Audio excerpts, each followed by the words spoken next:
So, before we get started, wanted to just very quickly tell you what prompted this video that you're about to watch. About a week ago, went to the doctors for my annual diabetes checkup, all hunky-dory. Cholesterol under control, blood pressure under control, blood sugar under control. There is only two areas in which I am falling down, apparently. The first is I'm not sufficiently hydrated, so I'm drinking more water. But the other thing is I'm not taking enough exercise. Now, the idea of walking around pointlessly and aimlessly for 10, 20 minutes a day doesn't really excite me particularly. But I actually thought, well, what about if I take a camera with me and I capture some of my thoughts and considerations and that kind of thing? So that's exactly what I'm going to try and do. The series you're about to watch, the episode you're about to watch of what will hopefully be a new series, is going to be called Walk and Talk. Because guess what? I'm only walking and talking. So that basically is the premise of exactly what it is I'm trying to do. Let's get into the content. And the content itself is going to kind of mix two of my very favourite things.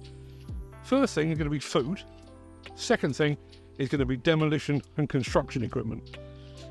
Not the easiest things to match together, but I'm going to do my best. So, let's get started. If you ever find yourself in Philadelphia, I strongly urge you to check out a thing called a Philadelphia or a Philly cheesesteak. I'm not going to get into recipe descriptions here because apparently there are variations, but this is basically a steak sandwich with cheese on it. Now, the guidebooks will tell you that Philadelphia is a city divided along cheesesteak lines. According to the guidebooks, there are those that prefer the Philly cheesesteaks from Pat's, and there are those that prefer them from Geno's. Apparently, both are incredibly famous, and both are very, very well regarded. However, according to locals who know about these things, the best Philly cheesesteak in the world comes from neither of those two places. It actually comes from a place called Cafe Carmela. Stick with me here. You see, Pat's and Geno's are unquestionably the most famous, but according to locals, Cafe Carmela is better and is more authentic.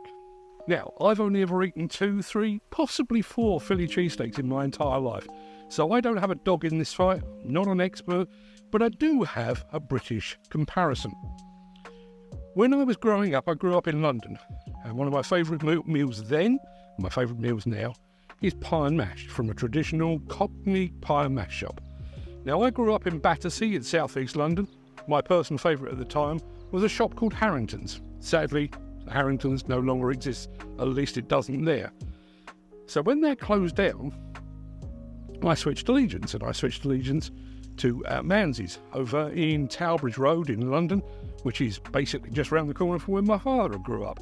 So as far as I'm concerned, Manze's is now the standard by which all pie and mash shops are judged. However, once again, if you go onto the internet and you check out pie and mash shops, you would be led to believe that the best pie and mash actually comes from Goddard's in Greenwich. And I can assure you that is most definitely not the case.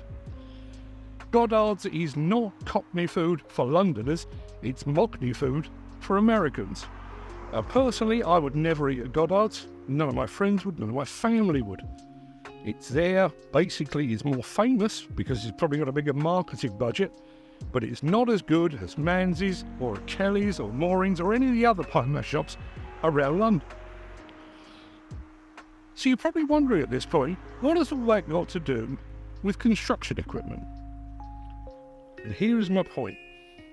Now, to my mind, the Germans and the Swedes make probably the best excavators in the world. The Brits make probably the best backhoe loaders in the world. The Americans make the best dozers, and I think it's fairly safe to say that the Italians make the best attachments. Or do they? You see, it's very easy to look at the construction equipment market and say that Volvo and Liebherr and JCB and Caterpillar make the very best. But they actually make the most famous. Now, nobody I know would contest that McDonald's makes the best burger in the world. They make the most famous, they're readily available everywhere, but nobody I don't think would argue that McDonald's makes the best burger. So, who really does make the best excavator, the best backhoe loader, the best attachments, the best dozers? Is there a small, artisanal, manufacturer of equipment out there that makes just enough for its local or its domestic market. They never appear at international exhibitions, and they build their machines in the tens or the hundreds rather than the hundreds of thousands. Manufacturers that aren't looking for international fame and glory, that are quite satisfied with their local or their national market. So as my walk for today comes to an end, my question, I guess, is, are there any small, specialist, artisanal manufacturers out there that are making products, excavators, wheel loaders, dozers, attachments, that are not just as good as their bigger, more famous counterparts, but are actually better? Now, personally, my mind turns immediately to Cockney over in Italy, obviously a very, very specialist manufacturer, and I know in the demolition field they're more known as a modifier, but they manufacture as well. The products they manufacture are highly specialised, but highly sought after. But are there any more? So, that's my walk for today done. A little bit out of breath because I'm out of practice, but it'll get better, I'm sure. Let us know in the chat. Do you know of any manufacturers out there that are relatively small, relatively specialised, but that you believe make a better product than their bigger and better known rivals, competitors and counterparts? That's Walk and Talk, first episode in the can. Thanks for watching.